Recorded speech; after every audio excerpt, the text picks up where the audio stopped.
ஏண்டி குட்டி, என்னடி குட்டி, பட்டு செல்லம், ஓடி ஓடி குட்டியம்மா பண்றியடி குச்சி குச்சி, என்னடி வேலை பார்த்துட்டு வந்த?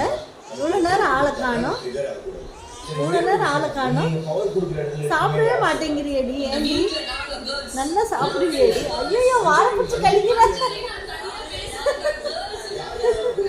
வாழை பிடிச்சி கடிச்சுக்கிற உன் வாழையே நீனு. குச்சி, என்னடி தூக்கம் வருதா? ஆட ஆரம்பிச்சிருச்சு. முத்து முத்து கொடுத்த டாஸ்கில் கேப்டன் அருணுக்கும் மஞ்சளிக்கும் வெடித்த வாக்குவாதம் பின்பு நீண்ட நேரம் நீடித்த